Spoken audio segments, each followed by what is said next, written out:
Everyone, how you guys doing? It's your boy Dave, saxologist again here on Saxo Friends. Today I have another great saxophonist, multi-instrumentalist, recording artist, and just really good dude. Goes by the name of Lafayette Gunter JR. How you doing, my man? I'm doing great, man. I'm blessed, brother. Yeah, Thanks I for know having you are. me. You definitely are blessed, brother, because I've been watching you play that horn, man. I'm like, Wow. I love seeing young brothers like you getting it in, man, because the old guys like me, man, they say jazz is dead, but it's you guys are Yeah. bringing it up though, brother. You know what I mean? Oh man. Well, man, if it wasn't for if it wasn't for you guys, you guys paved the way for us. I gotta do one of these for you guys. That's what's up, I man. gotta do that. Pay my respect to my elders. You know what? You're a wise man, wise beyond your years, brother. Thanks, man. Hey, so let's get a little background on you, brother. So where are you from, man? Well, I'm born and raised from Grand Rapids, Michigan. I've been here my whole entire life. I've just been my mother and my father. My father's from Detroit, Michigan, from the Wayne County area. My mother, she's born here in Grand Rapids. So, I, growing up in my household, it was just nothing but music. So my father was in the jazz, like Herbie Hancock and John Coltrane, Miles Davis. My mom, she was in the Sly and the Family Stone. I was Earth, Wind and Fire, Ramsey Lewis, just a bunch of people around the house. In fact, my dad had uh, was a big fan of Ray Charles, and the saxophone player that played with Ray Charles, David Fathead Newman. He was one of my favorite saxophone players. So I just um, gravitated to his style of playing it when I was just very young. And then when I would go to my grandmother's house, it was three people that my grandmother got me hooked on. It was Isaac Hayes, and it was Isaac Hayes, George Benson, and Grover Washington Jr. Wow, that's a nice lineup, you know. Yeah, yeah. And so growing up, it was just jazz, it was reggae, it was R&B, it was just so many different genres throughout my family. So that's pretty much about it. You know what's amazing though is I think you're the third or the fourth Detroit or Michigan interview that I've done here. It's something going Really? on. Yeah, Don, Oh, Daryl Beebe, yeah, Skip yeah. Pruitt. Daryl Beebe. Yeah, Yeah, Skip Pruitt. All yeah, these guys. yeah. I'm like, man, there's something in the water up there, brother, because you guys got some amazing talent up there with you, man. Oh man, well, I appreciate that. Wow, yeah, that's just it's so much talent here, and I always just like Daryl Beebe. I mean, he's phenomenal. He's a great saxophonist, and this um I forgot if he was related. I think he's like a godfather to another saxophone player named Houston Patton, but I don't know if you know him. But It's a he's Houston another person. guy. Is a Houston person? Yeah, no, it's Patton. Patton. Okay, all right. Yeah. I know. Yeah, he's another great saxophone player too, but I forgot how they were related. I think they were cousins or something like that. But they're all Detroit saxophone players, so Yeah, these yeah. guys are talented. Sorry Houston if I messed that up. I gotta talk to you about that about how you and Daryl are related. Yeah, Daryl's a great guy. I met him at the NAM show, man. He's a really good guy, man. Oh, sweet guy, Yeah, very yeah. sweet guy. He can I play had his some good butt off, conversations man. with him. Yeah. So when you had all of this, you had all of this music in the house. Was anybody a artist? Did anybody play instruments in the family? Or My mom played violin when she was really young, and then my dad, he was a bass player, but then he um he didn't prolong. He was like an amateur bass player, right? so he didn't really do it a lot because he was more into music management and cooking because that was his thing. He was a chef for 40 years, and he was cooking for people and doing stuff like that. And but he wanted to be a music manager and a promoter and stuff like that. So that was his dream. Okay. Yeah. behind the scenes. That's okay too. Hey, they get paid as well, right? Oh yeah. Oh yeah. Yeah, most definitely, man. So when Mhm. did you what was your first instrument and when did you start playing that instrument? Good question. Man, my first instrument was the trumpet. Okay. So I wound up playing the trumpet when I was in sixth grade, and then I don't know. It wasn't my. I knew it for a fact that it wasn't my instrument of choice, but I just picked it up just to be like, I don't know. I just wanted to play trumpet, so I just just curious and trying to try things out, and then I played trumpet for a little bit, and then I went to clarinet. And then I didn't play saxophone because I used to be afraid of the saxophone when I was a kid. it Afraid was of it it? was really I was afraid of it. It's funny. It sounds funny, but I was really afraid of the instrument because I was looking at it and I was like, "Oh my god, it's got so many buttons on it. I don't know if I want to. I feel like I'm gonna break it or something."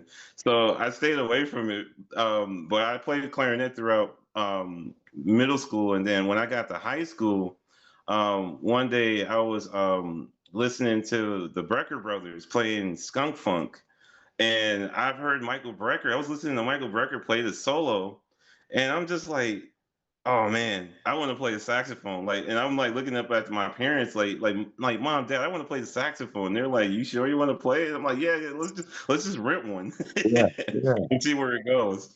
And I just from I don't think how should I put it? I didn't choose the saxophone. The saxophone chose me. Okay. That's right. I, I would I would say it like that, if that makes sense. That does. And so what did you start out on alto? I started out on alto. My freshman year in high school, I played alto, and I started playing tenor when I was doing like jazz combo at my high school, and then I was really fond. Well, actually, let me go back because I'm missing something. The first saxophone that I've ever bought, that my dad bought me from my 10th or 11th birthday, was a soprano saxophone. And in fact, let me see if I can grab it here. Uh, oh, this was the first saxophone my dad bought me. This was this old Yanagasawa 880 soprano. Wow. I've had this thing since I was like 10 years old, around 10 or 11 years old.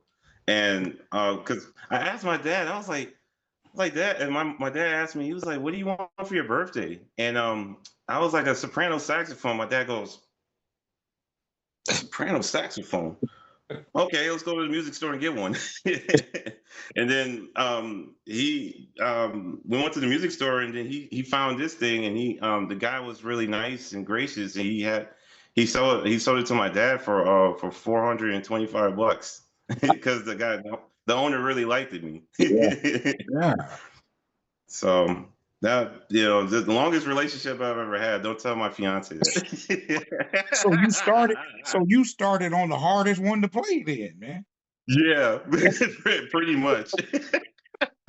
But yeah, but throughout high school, I just was playing. I played alto and I played tenor, and the last instrument, the last saxophone I got a chance to play was the baritone saxophone, which I had so much fun playing that instrument. I mean, I love it. But yeah, yeah, I just have a deep love for all the horns, I guess. I can tell that you're a gear guy because I watch your videos and I see several different horns there. So you remind me a lot of myself, man. You Aw. different horns, man. You gotta have Yeah. different, man. You gotta try different stuff. Yeah, because I never was the type. I never could understand just playing one saxophone. Like I don't. I feel like that's boring to me. Like I want to play other things because it's you know you're like forever learning. Like Jimmy Heath would say, like how John Coltrane would practice 25 hours a day and there's only 24 hours in the Yeah, day. yeah. It's always something So to learn, man. it's always something. Like I remember as a kid, like growing up, I was trying to figure out giant steps, and I'm still trying to figure out giant steps. But um, I would think like I remember one time I was thinking that I was getting the chord changes right, and I'm like, yeah, like I'm thinking I think I got it, and then all of a sudden I'm like looking at I'm like, what's this video? Click, it's like 15-year-old Chris Potter playing Moments Notice. Yeah, I'm like, oh, I'm like, Make you want oh to throw man. your horn out the window when you see those guys, you Oh know? man, I want to pick up golf, man. You know, I want to quit right then and there, man. oh, man. You know what? But It's amazing you say that though, because you see things on YouTube. This little African kid, I think he's probably 8, 9 years old. Man, oh, I this know what you're talking about. this Yeah, kid is insane, man. yeah. It's- Oh I mean, just play. I mean, he played like he's 35. You know what I mean? He's 8 years old. man, it's wow. It's just yeah. I know exactly who you're talking about too. It's yeah. He's amazing. Yeah. These young kids, man, they just amaze me. It's just amazing how man, and I feel old myself because like there's a lot of guys that's in Michigan that plays like that's like that's like playing circles around me, and I'm like, man, like how old are you? Oh, like I'm only 15. I'm like what? I You know, and know? that's beautiful though. That's beautiful to see that, man. Yeah. Oh Because yeah. one thing that we both know is you got to put in the work. I don't care how good you are, you still Oh have to put in man. the work. You know. Yes, sir. Yes, sir. You got to. And I'm guilty. I'm so guilty because I sometimes I have my lazy moments, but man, I always have to remind myself to just get up and pick the horn up and practice or pick the bass up and practice, like yeah, I just gotta remember to really get even though sometimes because I work and I have a family, my daughter and stuff, and that stuff gets in the mix, but I always got to make sure that I'm practicing as much as I can, getting as much information as I can. Well, and it's hard in these days to just be a full-time musician. I understand that, because Very, very the hard. Oh venues, my right? goodness. The venues are not Yeah, like they were. So speaking of that, yeah. what is it like for you out there, man? Do you have a lot of places to play or It's it's pretty it's tough, man. yeah. I tell you, it's pretty tough. Yeah. Yeah, certain clubs, I mean, I get gigs from here and there, but most of the time, most of my gigs are like weddings, birthday parties, and stuff like that. But like trying to get gigs that's like at clubs and stuff is really hard. Yeah. It's pretty hard. Yeah, it's tough because you have to really put yourself out here in Michigan because you got to really really stand out here, and you got to eat, man. You got to Yeah. it's either eat or be eaten. That's right. That's right, man. You You know. know. So let's go back again. When you were in high school or whatever, did you play any gigs? Did you play gigs after school? Play any bands, anything like that? I didn't play. I didn't start really gigging until after I graduated high school. And which was really cool because 'cause people would ask me, did I go to college? And I'm like, no, I didn't go to college. I just started playing gigs. I was playing church gigs. And, I did gigs with a lot of funk, R&B, disco cover bands and stuff like that. Which there's a group called As Is here in Grand Rapids that plays like 5 6 nights a week. Those guys are always busy, and Yeah. I was playing with those guys when I was a teenager. Okay. In all the clubs and stuff. I was like 17 18 just hanging out with those guys. Right. And but yeah, playing a lot of I did a couple Latin gigs. I did a lot of just playing different all sorts of type of stuff when I got out of high school, Yeah. and which was really cool. I was really honored to do all that stuff. I didn't think I was gonna actually gig around and play and travel and do all this stuff, just by playing this thing. Yeah. It took Yeah. me places that I didn't think I would ever go. Like going to Chicago was like I didn't think I was gonna go to Chicago, but I went to Chicago. Yeah. Yeah. Yeah. Mhm. You got to put yourself out there though, right? You have to get the experience if you're gonna do it though. Yeah. Yeah. Oh yeah. Oh, for sure. For sure. So Yeah, man. so how many horns do you have, man? Oh man. You got to Uh, think about it. I got eight. um, you got 8? I got eight. Yeah. Shoot, I gotta remember. One, two, three, 4, 5, 6, 7, 8, 9. I got about like 10. Okay, it's all good. Yeah, yeah. You got a barrier? Including You the have a bass barrier as player and well? then huh? Oh, I'm sorry. You have a barrier as well? Yep. Oh, you do? Mm, Yeah. Okay. mm, yeah. Do you play Barry as well? No, May I no. ask? I just play alto and tenor mostly, and some Alto tenor. soprano, but just mostly alto and tenor though. Yeah, man. Oh, nice. Yeah, Yeah. What I'm a kind of cannonball. I'm a cannonball, man. cannonball? Yeah, see Yeah. this one right here, this is my yeah, this is Oh, the that's A5. beautiful. Yeah, man, I love this one. Yeah. And you know Oh, wow, cool. they got the 30th anniversary out, and I saw Yeah, I was just looking at those. I was like, man, if I had the money, man, I would. man, you know what the thing is, they only made us so many of them, and they just came out this month. Wow. And I was trying to get one, but the dealer that I'm Yeah. trying to get it from, he said he might be able to get it in June. So, you know, June. yeah, Wow. yeah. Oh, It's a oh beautiful. my God. It won at the NAMM show, Best in Show. You know, Oh my goodness. yeah. Wow. So Man. I may get one. Yeah. Yeah, I'm thinking about getting one of those because I just a couple months back I just recently got a Cannonball soprano saxophone. Oh, And okay. yeah, it's the I don't know, like it's the vintage Vintage reborn Reborn. model. Yeah, yeah, yeah. Yeah.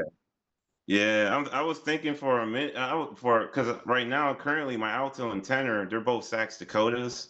So I've been playing sax Dakotas for quite some time, and I love my tenor and my alto. They're great. But I think I might switch over to Cannonball soon because I do Cannonball, like man. Cannon. There's something about, I know they're heavier though. That's one thing, but they are heavier. Yeah, They but are. yeah, they're heavier. That's one thing about them though. But man, they're bulletproof though. They hold up. They hold up Yeah, pretty they good. do. Yeah. Man, if you're traveling long distance or whatever, I mean, I know they're just like because I remember I played a couple tenors and altos and sopranos. I even tried their berries too, and I was just like, man, they're just like trucks. Yeah. I know. I really like that too because the baritone I have now is a Kioworth. It's a Kioworth H cuff. Okay. Yeah, Yeah. I love that horn. I, Yeah, I I love had a Cowworth. They make great horns too. Cowworth, man. Kioworth. Yeah. Oh man. Man, I had a tenor, which I feel so bad getting rid of that tenor because, man, let's not talk about that one. That broke my heart that I had to get rid of that tenor. It was a Superba one, Cup Superba one tenor, and that horn had the roll tone holes to it Yeah. too, and Yeah. it was like the one that Grover had too, Right. and that horn was so beautiful. Oh my God. The tone on that thing was beautiful too. Speaking of tone, man, Yeah. you got a really nice fat tone yourself, man. You project very well. So Yeah. where did you who are some of the influences for your sound though? Oh man. Man. Wilton Felter. Oh yeah. Um Wilton Felter. In fact, Wilton Felter was the reason why I asked my dad to buy me a bass. Oh, um Wilton Felter, he's my hero for that. And Gerald Albright, in fact. and Because bass I player found too. out. Yeah. Yeah. He's a bass player too, and I found that out that I was like, man, Gerald is a bass player. I'm like, oh man, I got to get me a bass. But definitely Wilton Felter, David Fathead Newman, Grover, Dexter Gordon, Yeah. uh, man, there's so many cats. Gene Ammon, Stanley Turntine, Yeah. just oh man. In fact, Stanley Turntine got me through my father's passing. When my dad passed away, uh we lost, we pretty much, me and my family lost everything. So it was me, my mom, and my girl and my daughter. So we lost everything. Wow. We were homeless for 2 years after my dad passed away. I- And all I can think about was like giving up completely, giving up playing music. And then I heard Stanley Turntine for the first time, and I just was like, man, this guy's sound, I can just imagine half the stuff that Stanley went through because the way he plays, Yeah. he puts it into his horn, Yeah. and I wanted to do that because listening to Stanley, part of that too. I think part of that sound that I have is definitely rooted with Stanley Turrentine. Because his sound is just, man. I just have no words for his sound. I can It's hear, just you know what, man? I can hear some of that in your playing, man. Some of those wow. influences, man. Yeah, yeah. Stanley Teef. Woo. Oh, Mr. T, You know, I had a story man. about him years ago, man. It was probably 40 years, 30 something years ago at a Yeah, huh? concert. And man, Yeah. he was killing it, right? And this guy Oh my just kept, goodness. yeah, play that. You know, he was just that another. Stanley stopped, said, "Man, do I come and take the broom out your hand when I get over to your shop?" You know, in other words, he said, "Man, dude, let me finish, man. You know, Let me. let me finish, man." He just stopped, man, because dude just kept going. He was like, "Yeah, yeah, yeah," and then he just stopped. Said, "I don't take the broom out of your hand. I come to your job, do it. You know, can I finish?" You know. Yeah, I was Wow. like, "Okay." I said he said, "Don't mess with Mr. T." I can see now. I was there at the Yeah. concert. Don't mess He with mean Mr. T. business. You better do it like the rest of us. Clap. Don't get too animated. 'Cause Yeah, exactly. he wasn't having it. He was like, "Man, you messing up my flow, man." Oh man, yeah. Shoot, man. Yeah. That's yeah. Just like you said, that's why they don't mess with Mr. T, man. Yeah, don't mess with him, He, boy. You know. man, he's the cat, man. I'm trying to think of another guy that. Illinois Jacket. Oh, Um, okay. Illinois Jacket. Um, Illinois Jacket. Ernest Cobb. Buddy Tate, just so many guys. Sonny Stitt, Eddie Lockjaw Davis. I Okay. mean, I listen to Yeah. all those guys. Like even people from like that's still with us today, like James Carter. I Oh mean, man, um,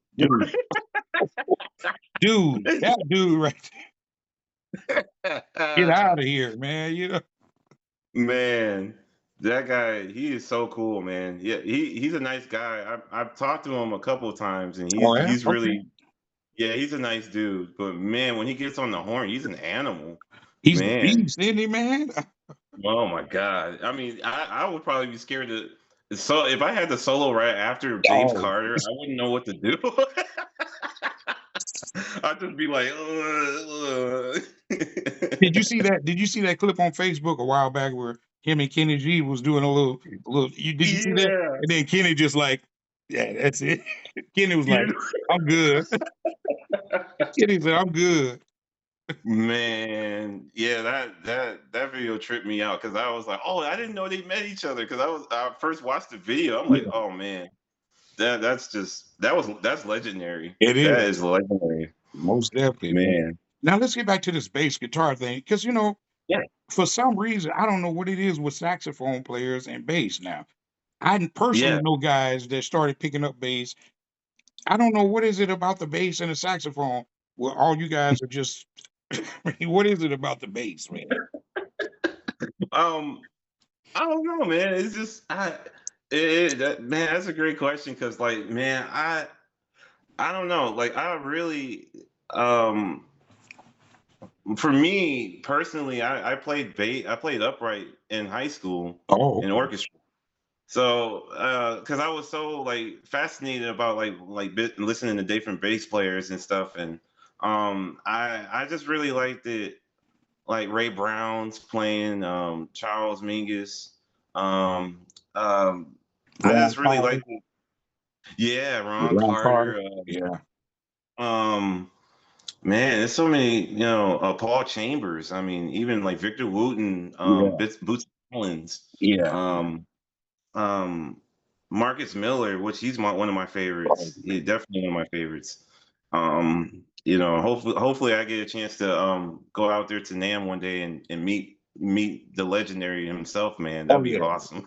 I actually met him. Yeah. I met him not this year. I met him last year at the NAMM show. Oh, that's awesome. I got a chance to Wow. chat with him about David Sanborn for a few minutes. He Oh, was wow. Yeah, gracious rest enough in to peace, say that. man. Yeah, yeah. Yeah. He Wow. plays. What He was he plays. like? He plays bass clarinet. You know that?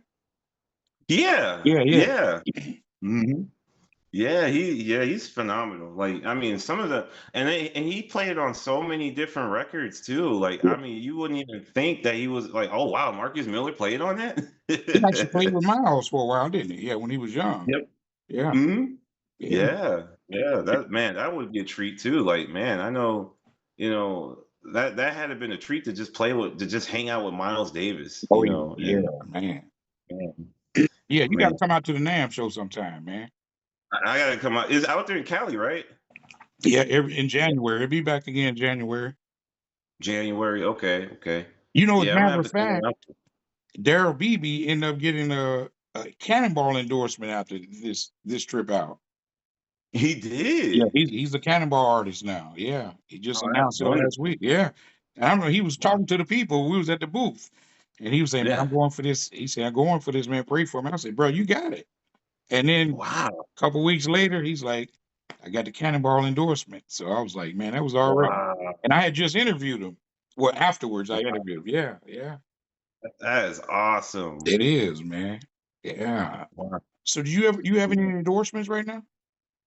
No, no, just I haven't endorsed um any brands, not that I know of. I'm not an endorsed artist, but that the goal is to get endorsed by Cannonball though.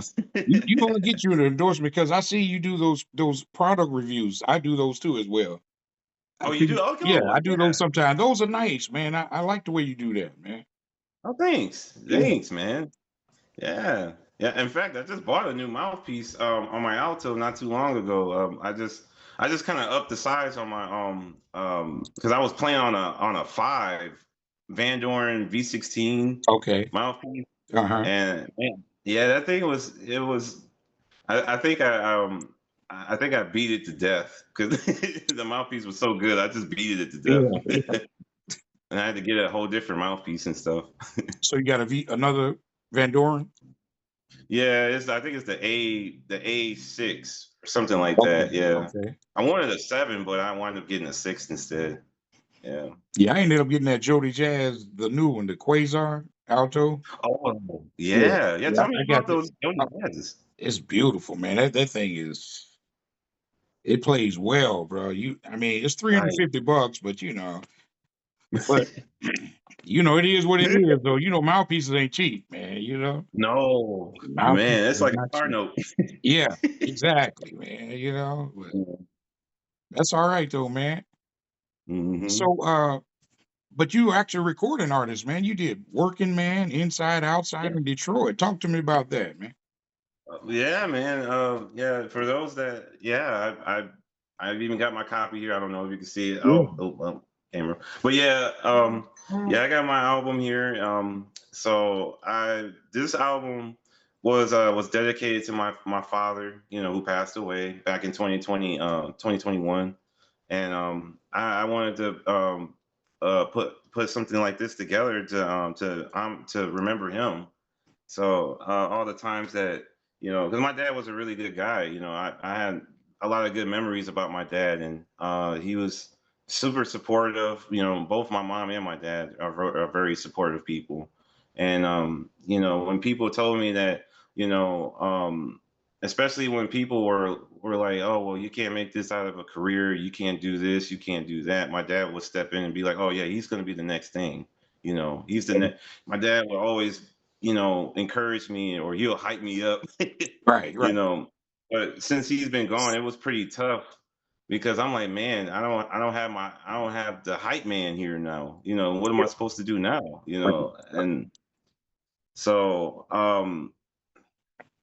during this time, I was recording this album was when I was homeless. I was homeless when I recorded this album. Wow. So Yeah, a lot of the tracks that I did, like Working Man and Inside Outside, and Born in Detroit, those songs, those three songs, I wrote on a little Yamaha keyboard Oh, in a hotel oh, room. yeah.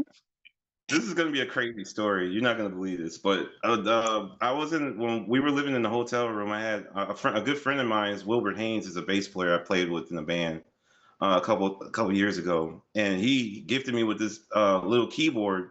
It was a little Yamaha keyboard from the '80s, and I wrote all those songs. I pretty much wrote my originals on that keyboard, and I would write that stuff down, record it, and then I used to. There's a store. There was um, a music store on Plainfield called Rip Music here in Grand Rapids that I would go drive all the way across town just to play the drum part because he had a room where all the drums were at, and I recorded all the drum stuff, and then I would come back to the hotel room and record the bass line, and Okay. then I would put the horn part on it. So yeah, it was crazy. Yeah. What is your process of creating then? What is your songwriting process? How did it come to you? um Whatever I hear, like if I got a melody, um, which I don't know, like I feel like I write everything backwards in a way because I'm not really good with chords and learning and what do you call it, like music theory. I'm Yeah. not really good at it, but I'm trying to, as each day that I sit home and practice on the keyboard, I would get better and better at it and learn chords and stuff. But whatever I have a melody in my head, I would record that. I would be like, oh, I got something. Take my phone out, record it. Um, okay, I got this melody. Now I got to get the keyboard out and figure the chords out. Where's the chords to this melody that I'm hearing?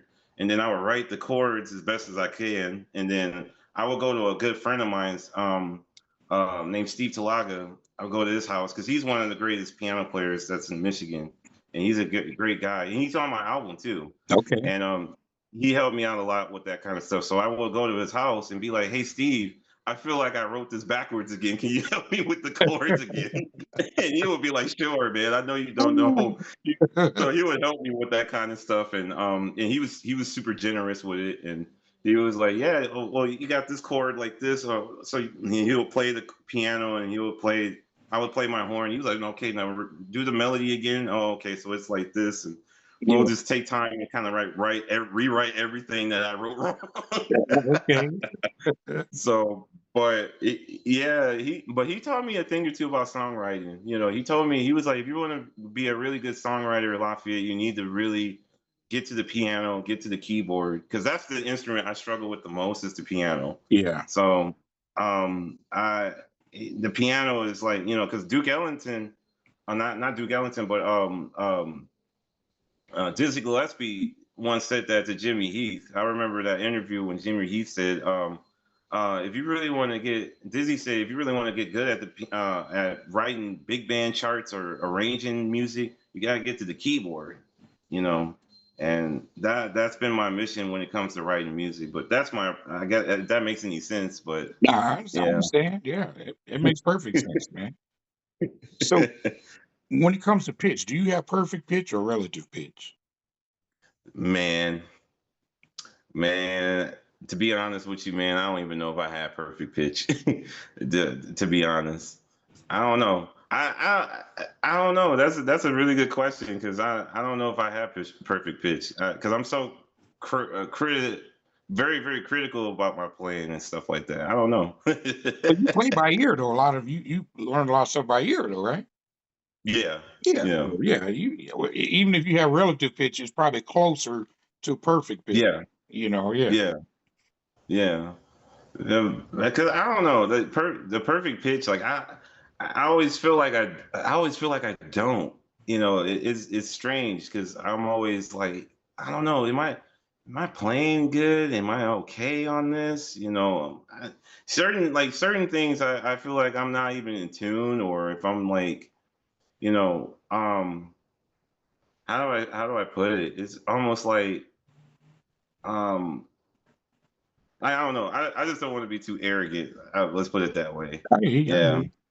yeah. I just don't want to because I always been the type of player that I feel like that I don't have perfect pitch. Hey, sweetie, where'd you get these from? Need more. Oh, go on, mommy. I'm in an interview. That's That's all my right. daughter. How old is she? How old is she? she she'll be she's 3 now, but she'll be 4 in August. Okay, that's all right, man. Hey, Yeah. good for you, man. Thanks, So man. how much practice are you getting in these days then? How often do you practice? If I'm working, um, like today is my off day. I usually will practice like at least a good 2 hours. Try to get at least a good 2 hours in. You Okay. know, when I'm during work, when I get off from work, I will try to practice same like around 2 hours. Around that.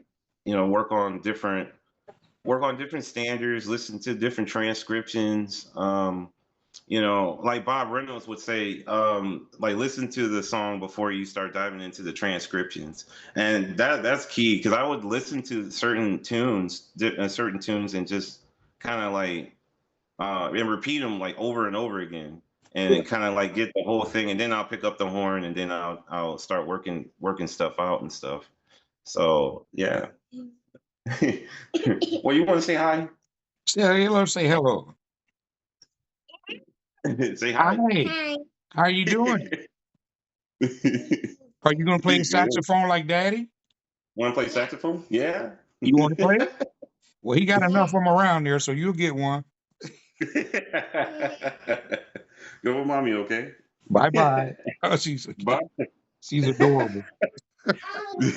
Thank you. Oh, you gonna have her. You definitely gonna have her playing something. She's Oh gonna yeah, play something. she's gonna play something. I Yeah, don't know what it is, but whatever it is, I don't care if she's playing the cowbell. I'm gonna support her that's it. 100%. That's it, man. That's it. So, Yeah. so let me ask you about when you have a concert. What kind of rituals? Do you have any pregame rituals before you go on stage? Do you have any kind of set routine before you go do a gig? Yeah, I just usually like make sure like um before I do a gig, I just make sure that make sure everybody get paid. That's the first thing. Okay. First and foremost, I like to make sure my people get paid. That's Yeah. one. Yeah. Two, we gotta have the set list in order. Make sure the set list is tight. Everything is smooth. Everybody's comfortable with the tunes or whatever the case may be. I'm the type. I'm really go with the flow with things. I want everybody to be comfortable. I want us to laugh. Just have a good time when we get up on stage. Do you have That's how do you deal with nerves? How do you deal with nerves on stage if you have them at all? How do oh, you deal with that? like Yeah. nervousness. Um, Man, when I was younger, I used to be really nervous, but how I deal with it, I don't really. I think the more I played, I think the nervousness just goes away. It just went away from me. Yeah. So Okay. I just get up on stage and play like it's gonna be the last time I'm gonna play. Every time I would get on stage, that's just the thought that I have in my head is just this is gonna be the last time. Hey, let's do it. Yeah. Let's kill it. Yeah. And I want everybody to remember me like, hey, we had a good time. We crushed it that night. We blew the roof off the place. Hey, so if you had your choice to work with anybody in the world, any artist, any genre, just give me a couple people you'd like to do some work with. Any Man, genre, any music. shoot, it would be a true honor to work with Gerald Albright. I mean, that would be an honor to collab with him or um Gerald Albright will be one. It would be um Man, it's so many cats, man. It's so many cats. Yeah. Dave Cobbs, I gotta throw him out there. Oh He yeah, yeah. seems like Tom's a bad boy, man. Yeah. he seems like a really nice guy. I would love to work with him. He's very intelligent when it comes like behind the scenes. Yeah. when it comes to like doing the charts and stuff, he is so intelligent with that stuff. Look, And I look would at the just think that, diversity too.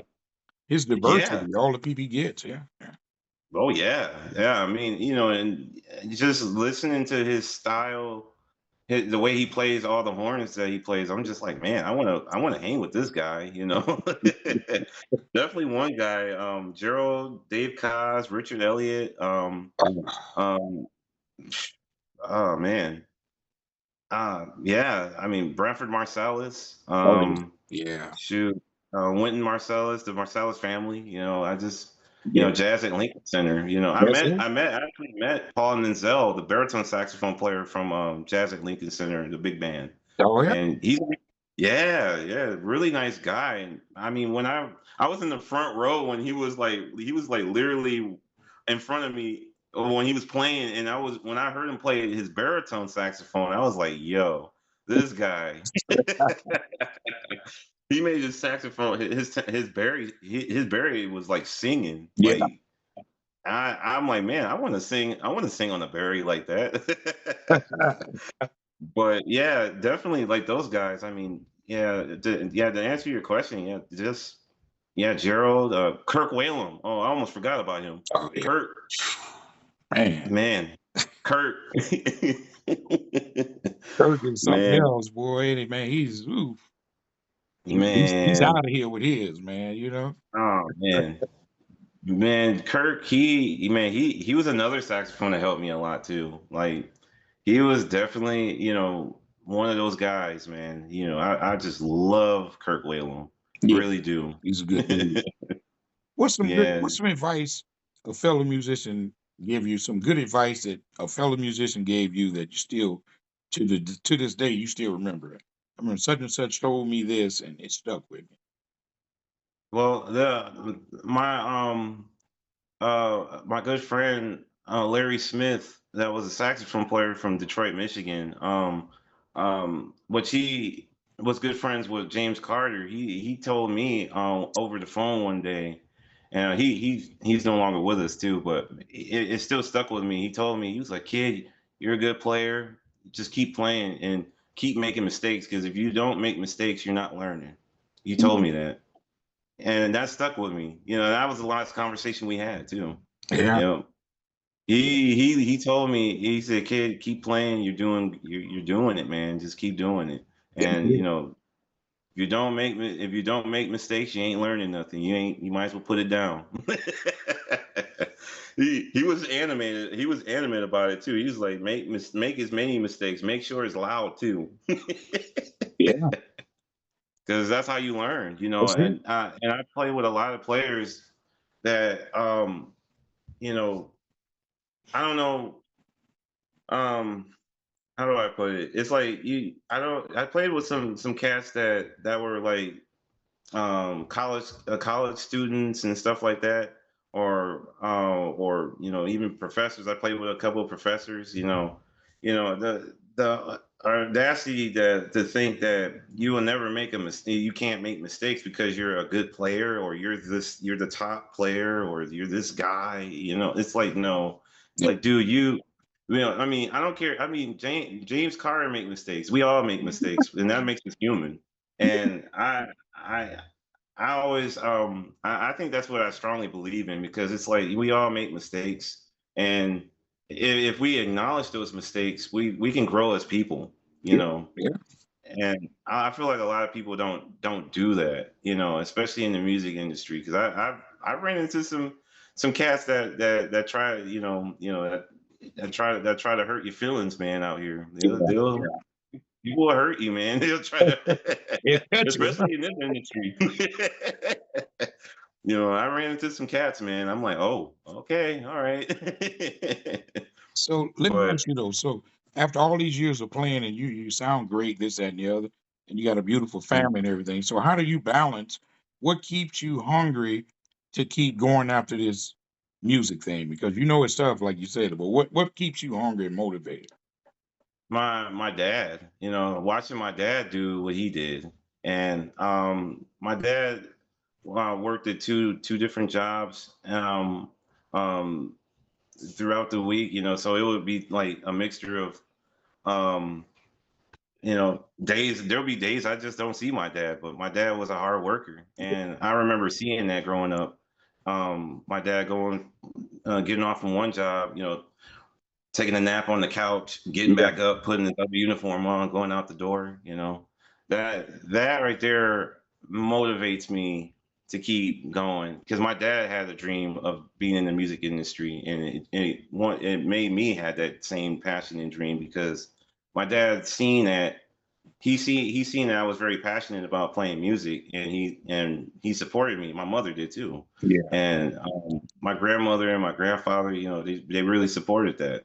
So that's what keeps me hungry, and really um, being motivated. Like like Muhammad Ali motivates me. Let's put it that way. Yeah. I know this is it's a little different, but Muhammad Ali was one of my favorite fighters. And his speeches, motivated me a lot through a lot of the tough times I had. Not being able to balance, my family life and juggle music, my family, work, Right. bills, that kind of stuff. Life, right? Life, Yeah. man. David Fathead Newman with Hard Times, Yeah. that was right there, Yeah. and still hard times. Yeah. Yeah. You're right about that, man.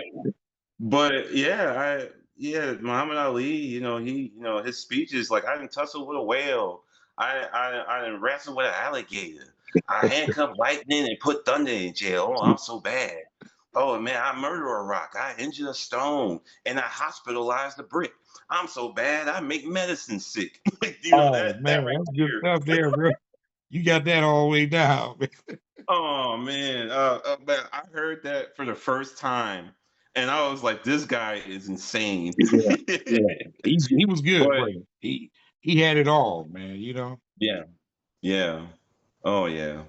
But that's a motivation for me. Just hearing that, motivate. If it like seeing videos of him made me think like if he can do it, I know I can do it. It gave Right. me that kind of thought.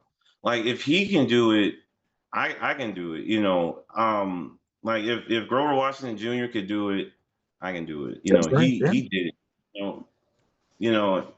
I mean that it just gave me that thought process. Like hey, if they can do it, I can do it. And I just got to keep pushing forward and keep making things happen. You know. You know what, bro? You're doing a good job. I tell you what, excuse me, that latest video you just put up today doing Grover, doing that Mr. Mhm. Magic on bass, that you on tenor as well, right? No, that was the original album of Grover's. Oh, okay, yeah. You was playing the Yeah. bass, man. And I said, I said, did you record yourself on the horn too? No, you just did the bass, huh? Yeah, man. You sound good though, man.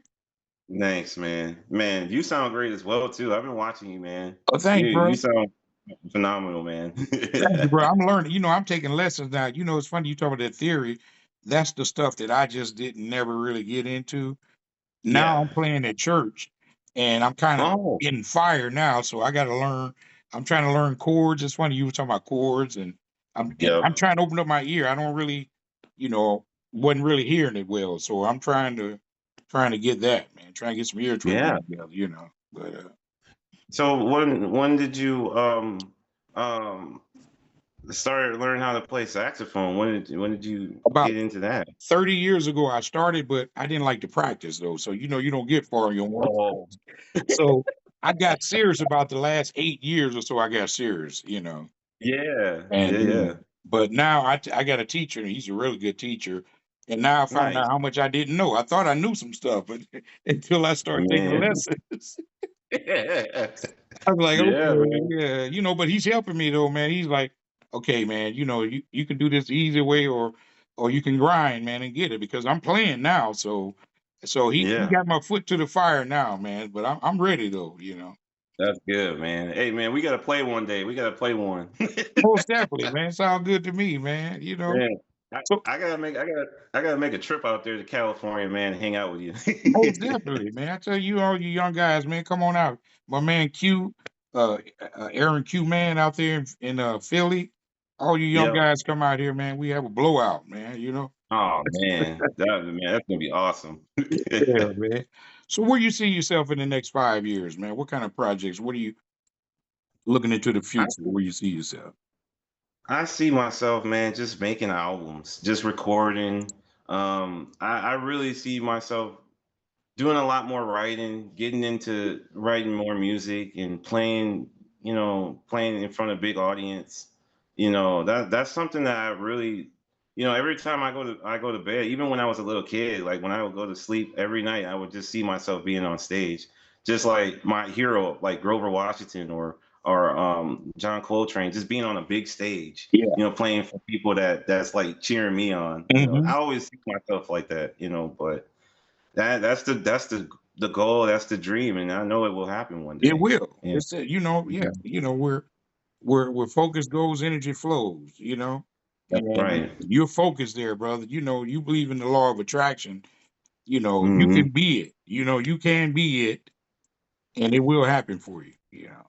Thank you, man. Like and it's just I think a lot of people really don't they're not as kind to themselves. Like when they wake up in the morning and somebody walks up to them and be like, "Oh, hey man, how's it going?" Like, "Oh, man, my day is just bad." As well, you're absolutely right. It is bad, That's because right. the way if you think that way, it is gonna be that way. That's right. And You're right. Yeah.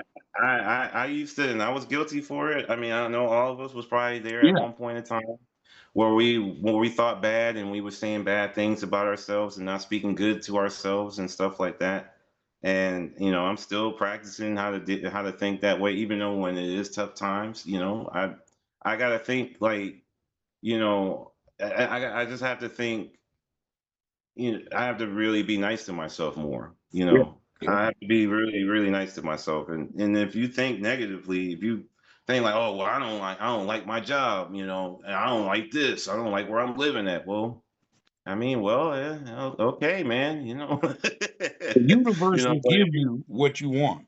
If you that's right, want lack, if it's all about lack, I don't have this, I don't have that, you can get more of I don't have this and that because that's what you're putting in the atmosphere and it's gonna come exactly, back to you. So yes, sir, yeah, yeah, yeah. I oh yeah, like the way you think, man. Keep that positive attitude, brother.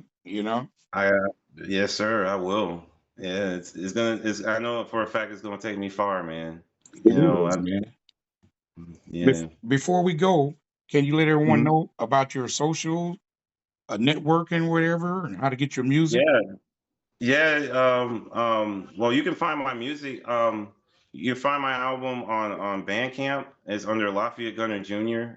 Working Man. You can find it on Bandcamp. You can get a digital copy um, of my album. And I'm on Facebook. I'm on Instagram. Not on TikTok. I gotta get TikTok going.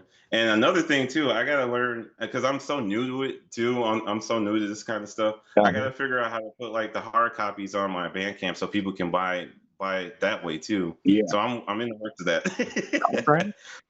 But yeah, yeah, definitely. Yeah, follow me on Bandcamp, Facebook, Instagram. You'll see where I'm playing at. If you're in the Michigan area, or in Grand Rapids, I have a list of places where I'm playing at and stuff like that as well. So yeah. All right, man. Well, Lafayette, brother, I tell you what, man, this has been a very interesting conversation. I really appreciate your time, man. Love your energy and your Thanks, attitude, man. brother. Just keep soaring. Oh man, I love you, man. Yeah, thanks for having me, man. I All really right. appreciate it. It was my pleasure, brother. And this will be on Facebook and YouTube on Saturday morning, and I will copy Oh, it to nice. you. All right. Oh, nice. Awesome, man. Thank you so much. Thank you, brother. You have a wonderful rest of your day, man, and keep playing that bass and doing everything else you do, bro. Okay. I will, brother. All right, ladies and gentlemen, that's my man Lafayette Gunter Jr. You can check him out on Facebook, Instagram, and all that other good stuff. If you want to get married or whatever, you're in the wedding area. If you're in that area, hit him up. He might do your wedding for you, right? You know what I'm saying? So, all right, everybody, you guys take care. Have a good one.